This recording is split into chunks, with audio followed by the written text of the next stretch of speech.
சிவராத்திரி சிறப்பு தகவல்கள். சிவராத்திரி என்ற சொல் சிவனுடைய ராத்திரி, சிவமான ராத்திரி, சிவனுக்கு இன்பமான ராத்திரி என்று பல வகை பொருட்களை தருகிறது. சிவராத்திரி 4 ஜாமங்களிலும் ஒருவர் செய்யும் பூஜை அவரை முக்தி பாதைக்கு அழைத்து செல்ல உதவும். சூரியன், முருகன், மன்மதன், இந்திரன், யமன், சந்திரன், குபேரன், அக்னி பகவான் ஆகியோர் முறைப்படி சிவராத்திரி விரதம் இருந்து பேர் பெற்றுள்ளனர். சிவராத்திரி அன்று ஆலயங்களுக்கு செல்ல முடியாதவர்கள் வீட்டில் இருந்தபடியே சிவபெருமானுக்கு மனதில் அபிஷேகம் செய்து சிவனை வழிபடலாம். எறும்பு, நாரை, புலி, சிலந்தி, யானை, எலி போன்றவை கூட சிவ பூஜையால் மோட்சம் அடைந்துள்ளன. சிவம் என்ற சொல்லுக்கு மங்களம் தருபவர் என்று பொருள். எனவே எந்த அளவுக்கு ஒருவர் சிவ சிவ என்று உச்சரிக்கிறாரோ அந்த அளவுக்கு அவர் நன்மை பெறுவார். சிவராத்திரி அன்று திருவிடைமருதூர் மகாலிங்க சுவாமியை வழிபட்டால் மறுபிறவி கிடையாது.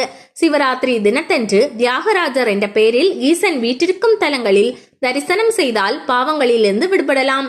கஞ்சனூரில் ஒரே பிரகாரத்தில் அடுத்தடுத்து 2 தட்சிணாமூர்த்திகள் உள்ளனர். சிவராத்திரி என்று இவர்களை வழிபட்டால் சிவஞானம் எளிதில் கிடைக்கும் என்பது நம்பிக்கை.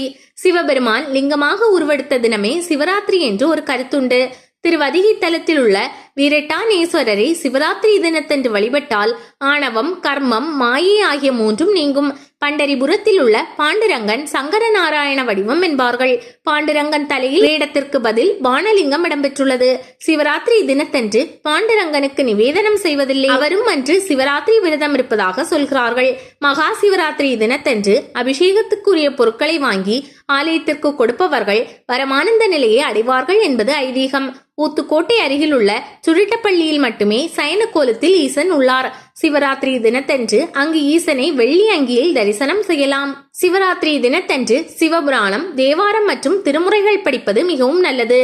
திருவைகாவூர் ஈசனை சிவராத்திரி தினத்தன்று வழிபட்டால் மரண பயம் நீங்கும். கருடபுராணம், கந்தபுராணம், அக்னி புராணம் உள்ளிட்ட பல்வேறு நூல்களில் சிவராத்திரி மகிமை பற்றி குறிப்பிடப்பட்டுள்ளது.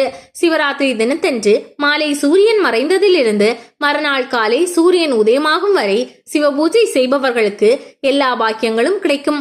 ஒரு வருடம் சிவராத்திரி விரதம் இருப்பது என்பது 100 அஸ்வமேத யாகம் செய்த பலனும் பல தடவை கங்கா ஸ்நானம் செய்த பலனும் தரவல்லது.